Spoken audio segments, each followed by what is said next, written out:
Hi hello friends, ಎಲ್ಲರಿಗೂ ನಮಸ್ಕಾರ. ರೇಖಾ ಅಡುಗೆ ಚಾನಲ್ಗೆ ಸ್ವಾಗತ. ಬನ್ನಿ, ಇವತ್ತು ಹಬ್ಬ ಸ್ಪೆಷಲ್ ಆಗಿ ಕಡಿಮೆ ಇಂಗ್ರೀಡಿಯೆಂಟ್ಸಲ್ಲೇ ಸುಲಭವಾಗಿ ಅವಲಕ್ಕಿಯಿಂದ ಲಾಡು ಮಾಡೋದು ತೋರಿಸ್ಕೊಡ್ತೀನಿ. ಅವಲಕ್ಕಿ ಅಂದರೆ ದೇವರಿಗೆ ತುಂಬಾ ಒಂದು ಶ್ರೇಷ್ಠವಾದ ಪ್ರಸಾದ ಅಂತಲೇ ಹೇಳ್ಬೋದು. ಯಾಕಂದರೆ ಇವಾಗ ಕೃಷ್ಣ ಜನ್ಮಾಷ್ಟಮಿ, ವರಲಕ್ಷ್ಮಿ ಹಬ್ಬ, ಗೌರಿ ಗಣೇಶ ಹಬ್ಬ ಎಲ್ಲ ಬರ್ತಾಯಿದೆ. ಸೊ ನೀವು ಈಸಿಯಾಗಿ ಈ ರೆಸಿಪಿನ ಮನೇಲಿ ಮಾಡ್ಕೋಬೋದು. ಇವಾಗ ಅವಲಕ್ಕಿ ಲಾಡು ಯಾವ ರೀತಿ ಮಾಡೋದು ಅಂತ ನೋಡ್ಕೊಬರೋಣ. ನೋಡಿ, ಇಲ್ಲಿ ನಾನು ತೋರಿಸ್ತಾ ಇದ್ದೀನಲ್ಲ, ಈ ಬೌಲಲ್ಲಿ 2 ಕಪ್ ಆಗೋಷ್ಟು ತೆಳು ಅವಲಕ್ಕಿ ತೊಗೊಂಡು ಸ್ಟವ್ ಮೇಲೆ ಒಂದು ಫ್ರೈ ಪ್ಯಾನ್ ಇಟ್ಕೊಂಡು ಅದಕ್ಕೆ ಹಾಕ್ಕೊತಾ ಇದ್ದೀನಿ. ಅವಲಕ್ಕಿನ ಸ್ವಲ್ಪ ಮೆತ್ತಗಿರುತ್ತಲ್ವ, ಅದಕ್ಕೋಸ್ಕರ ಇದನ್ನು ಒಂದು 2 ನಿಮಿಷವರೆಗೂ ಹುರ್ಕೋಬೇಕಾಗುತ್ತೆ. ಮೀಡಿಯಮ್ ಫ್ಲೇಮಲ್ಲಿ ಒಂದು 2 ನಿಮಿಷ ಜಸ್ಟ್ ಬಿಸಿ ಮಾಡಿದ್ರೆ ಆವಾಗ ಅದು ಕ್ರಿಸ್ಪಿಯಾಗಿ ಬರುತ್ತೆ. ಅದಕ್ಕೋಸ್ಕರ ಇದನ್ನು ಒಂದು 2 ನಿಮಿಷ ಹುರ್ಕೊಳ್ಳೋಣ. ಆವಾಗ ಇದನ್ನು ಮಿಕ್ಸಿನಲ್ಲಿ ಪೌಡ್ರ್ ಮಾಡೋದಕ್ಕೆ ಈಸಿ ಆಗುತ್ತೆ. ಯಾಕಂದರೆ ಡೈರೆಕ್ಟಾಗಿ ನೀವು ಮಿಕ್ಸಿನಲ್ಲಿ ಪೌಡ್ರ್ ಮಾಡೋಕ್ಕೆ ಹೋದರೆ ಅಷ್ಟು ಸರಿಯಾಗಿ ಪೌಡ್ರ್ ಆಗೋದಿಲ್ಲ. ಈ ಥರ ಫ್ರೈ ಮಾಡೋದ್ರಿಂದ ಟೇಸ್ಟ್ ಕೂಡ ಸೂಪರಾಗಿರುತ್ತೆ. ಅದಕ್ಕೋಸ್ಕರನೇ ಈಗ ಒಂದು 2 ನಿಮಿಷ ಫ್ರೈ ಆದಮೇಲೆ ಇದನ್ನು ಮತ್ತೆ ಅದೇ ಬೌಲ್ಗೆ ಹಾಕಿ ಇಟ್ಕೊತಾ ಇದ್ದೀನಿ. ಇದೊಂದು ಸ್ವಲ್ಪ ತಣ್ಣಗಾಗಬೇಕು. ತಣ್ಣಗಾಕ್ಬಿಡೋಣ. ಅಷ್ಟೊತ್ತಿಗೆ ಇನ್ನೊಂದು ಕೂಡ ನಾನು ತೋರಿಸ್ತೀನಿ. ಸೊ ಇವಾಗ ನೋಡಿ, ಇದನ್ನು ಬೌಲಲ್ಲಿ ಹಾಕಿದ ಮೇಲೆ ಸ್ಟವ್ ಮೇಲೆ ಲೋ ಫ್ಲೇಮಲ್ಲಿ ಇಟ್ಕೊಂಡು ಅದೇ ಫ್ರೈ ಪ್ಯಾನ್ಗೆ ಒಂದು 2 ಸ್ಪೂನ್ ಆಗೋಷ್ಟು ತುಪ್ಪ ಹಾಕ್ಕೊತಾ ಇದ್ದೀನಿ. ತುಪ್ಪ ಇಷ್ಟಪಡಲ್ಲ ಅನ್ನೋರು ನಾರ್ಮಲ್ ಅಡುಗೆ ಎಣ್ಣೆಯಲ್ಲಿ ಕೂಡ ಮಾಡ್ಕೋಬೋದು. ಆದರೆ ಸ್ವೀಟ್ ಅಂತ ಬಂದಾಗ ಸ್ವಲ್ಪ ತುಪ್ಪ ಯೂಸ್ ಮಾಡಿದ್ರೇ ಟೇಸ್ಟ್ ಕೂಡ ಚೆನ್ನಾಗಿರುತ್ತೆ. ಹಾಗೆ ಇದಕ್ಕೆ ಒಂದು 7 ಗೋಡಂಬಿನ ಚಿಕ್ಕದಾಗಿ ಕಟ್ ಮಾಡಿ ಒಂದು ಸ್ವಲ್ಪ ಕಲರ್ ಬರೋವರೆಗೂ ಫ್ರೈ ಮಾಡ್ಕೊಳ್ಳೋಣ. ಸೊ ಸ್ಟವ್ ಯಾವುದೇ ಕಾರಣಕ್ಕೂ ಹೈ ಫ್ಲೇಮಲ್ಲಿ ಇಡೋಕ್ಕೆ ಹೋಗಬೇಡಿ, ಬೇಗನೆ ಸೀದೋಗ್ಬಿಡುತ್ತೆ. ಸೊ ಮೀಡಿಯಮ್ ಫ್ಲೇಮಲ್ಲಿ ಇಟ್ಕೊಂಡು ಫ್ರೈ ಮಾಡ್ಕೊಳ್ಳೋಣ. ಹಾಗೆ ಇದ್ರ ಜೊತೆಗೆ ಒಂದು 2 ಟೇಬಲ್ ಸ್ಪೂನ್ ದ್ರಾಕ್ಷಿ ಕೂಡ ಹಾಕ್ಕೊತಾ ಇದ್ದೀನಿ. ಹಾಕ್ಕೊಂಡು ಇದನ್ನು ಸ್ವಲ್ಪ ದ್ರಾಕ್ಷಿ ಎಲ್ಲ ಕಲರ್ ಚೇಂಜ್ ಆಗೋವರೆಗೂ ಫ್ರೈ ಮಾಡ್ಕೊಳ್ಳೋಣ.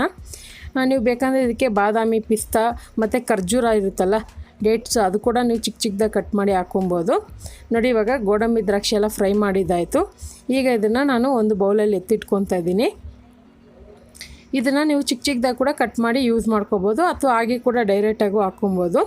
ಈಗ ನಾನು ಅದೇ ಫ್ರೈ ಪ್ಯಾನಲ್ಲಿ 1 ಕಪ್ ಆಗೋಷ್ಟು ಬೆಲ್ಲ ತೊಗೊಂಡಿದ್ದೀನಿ. 2 ಕಪ್ ಅವಲಕ್ಕಿಗೆ 1 ಕಪ್ ಆಗೋಷ್ಟು ಬೆಲ್ಲ, ಮತ್ತು ಇನ್ನೊಂದು ನಾನು ಯೂಸ್ ಮಾಡಿರೋದು ತೆಳು ಅವಲಕ್ಕಿ, ಅಂದರೆ ಪೇಪರ್ ಅವಲಕ್ಕಿ, ನೆನ್ಪಿಟ್ಕೊಳ್ಳಿ.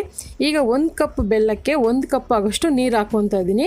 ನೀವು ಫಸ್ಟ್ ಟೈಮ್ ಟ್ರೈ ಮಾಡೋದು ಬೇಕು, ಸ್ವಲ್ಪ ಮಾಡಿ ನೋಡೋಣ ರುಚಿಯಾಗಿ ಬರುತ್ತಾ ಇಲ್ವೋ ಅಂತ ಟೆಸ್ಟಿಂಗ್ ಮಾಡೋದಾದರೆ ಸೇಮ್ ಅಳತೆನಲ್ಲೇ ಮಾಡಿ.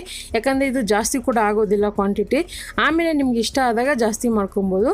ಈಗ ಈ ಬೆಲ್ಲನ ಕರಗೋಸ್ಕೊಳ್ಳೋಣ. ಅದು ಕರಗೋಷ್ಟಲ್ಲಿ ನಾವು ಅವಲಕ್ಕಿನ ಹುರಿದಿದ್ರಲ್ವ, ಅದು ತಣ್ಣಗಾಗಿದೆ. ಇವಾಗ ಮಿಕ್ಸಿಗೆ ಹಾಕಿ ಪೌಡ್ರ್ ಮಾಡ್ಕೊಳ್ಳೋಣ. ಇದು ಯಾವ ರೀತಿ ಪೌಡ್ರ್ ಆಗಬೇಕಂದ್ರೆ ತುಂಬ ನುಣ್ಣಗೆ ನೈಸಾಗಿ ಪೌಡ್ರ್ ಆಗೋದು ಬೇಡ. ಒಂದು ಸ್ವಲ್ಪ ರವೆ ಥರ ಇದನ್ನು ಪರವಾಗಿಲ್ಲ, ಅಂದರೆ ಚಿರೋಟಿ ರವೆ ನೋಡಿರ್ತೀರಲ್ವ, ಅಷ್ಟಾದ್ರೂ ಸಾಕು. ಇವಾಗ ನೋಡ್ತಾ ಇರ್ಬೋದು, ಮಿಕ್ಸಿನಲ್ಲಿ ಹಾಕಿ ಪೌಡ್ರ್ ಮಾಡ್ಕೊಬಂದಿದ್ದೀನಿ. ನೋಡಿ, ಸ್ವಲ್ಪ ರವೆ ಥರ ಇದೆ ಅಷ್ಟೇ. ಈಗ ಅಷ್ಟೊತ್ತಿಗೆ ನಾವು ಬೆಲ್ಲ ಕೂಡ ಕರಗಿದೆಯೆಲ್ಲ ಚೆಕ್ ಮಾಡ್ಕೊಳ್ಳೋಣ. ಬೈ ಚಾನ್ಸ್ ಏನಾದರೂ ಬೆಲ್ಲದಲ್ಲಿ ಏನಾದರೂ ಧೂಳು ಕಸ ಕಡ್ಡಿ ಇದ್ದರೆ ಅದನ್ನು ಸೋದಿಸ್ಕೊಬೋದು.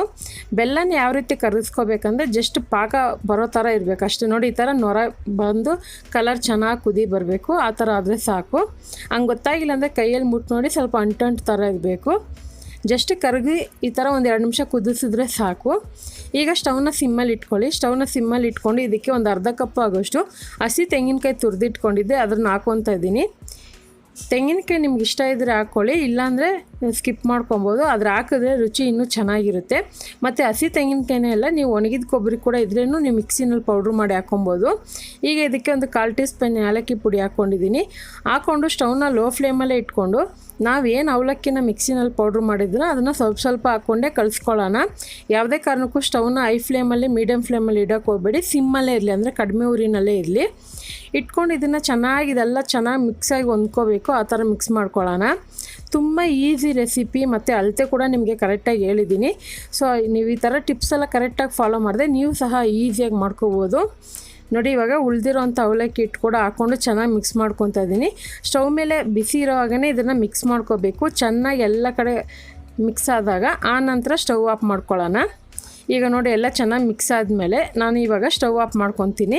ಸ್ಟವ್ ಆಫ್ ಮಾಡಿಕೊಂಡು ಫ್ರೈ ಮಾಡಿರೋಂಥ ಗೋಡಂಬಿ ದ್ರಾಕ್ಷಿ ಹಾಕ್ಕೊತಾ ಇದ್ದೀನಿ. ಇದನ್ನೊಂದು ಸ್ವಲ್ಪ ಬಿಸಿ ಇರೋವಾಗೇ ಉಂಡೆ ಕಟ್ಕೋಬೇಕಾಗುತ್ತೆ.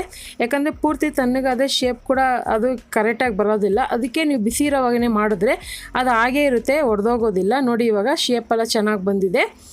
ಸೊ ಇದನ್ನು ನೀವು ಸ್ಟವ್ ಮೇಲೇ ಇಟ್ಕೊಂಡು ಮಾಡಿ, ಯಾಕಂದರೆ ಸ್ಟವ್ ಮೇಲೆ ಏನೋ ಸ್ವಲ್ಪ ಬಿಸಿ ಇರುತ್ತಲ್ವ ಅದು ಆರೋದಿಲ್ಲ, ಅದಕ್ಕೋಸ್ಕರನೇ. ಅಂದರೆ ಮಿಕ್ಸ್ ಮಾಡಿದ ತಕ್ಷಣ ಒಂದು ನಿಮಿಷ ಬಿಡಿ, ಆನಂತರ ನೀವು ಕೈಗೆ ಒಂದು ಸ್ವಲ್ಪ ತುಪ್ಪ ಅಥವಾ ಎಣ್ಣೆ ಹಚ್ಕೊಂಡು ನೀವು ನಿಮ್ಗೆ ಯಾವ ಶೇಪ್ ಬೇಕೋ ಆ ಶೇಪ್ಗೆ ಉಂಡೆ ಕಟ್ಕೋಬೋದು, ಲಾಡು ಥರ. ತುಂಬಾ ಇದೊಂದು ಹೆಲ್ತಿ ರೆಸಿಪಿ. ನಾನು ಹೇಳ್ದಂಗೆ ಎಲ್ಲ ಥರ ಹಬ್ಬಕ್ಕೂ ನೀವು ಈಸಿಯಾಗಿ ಮಾಡ್ಕೋಬೋದು.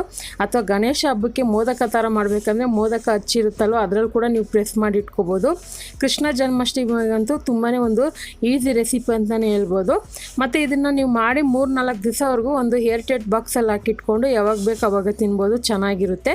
ಯಾವುದೇ ರೀತಿ ಇದು ಕೆಟ್ಟೋಗೋದಿಲ್ಲ, ಅಷ್ಟು ಸುಲಭವಾಗಿ ನಿಮಗೆ ತೋರಿಸ್ಕೊಟ್ಟಿದ್ದೀನಿ ನೋಡಿ. ನಾನು ಈ ಸೈಜಿಗೆ ಮಾಡಿಟ್ಕೊತಾ ಇದ್ದೀನಿ. ನನಗೆ ಕರೆಕ್ಟಾಗಿ ಮಿನಿಮಮ್ ಒಂದು 15 ಲಾಡು ಆಯಿತು.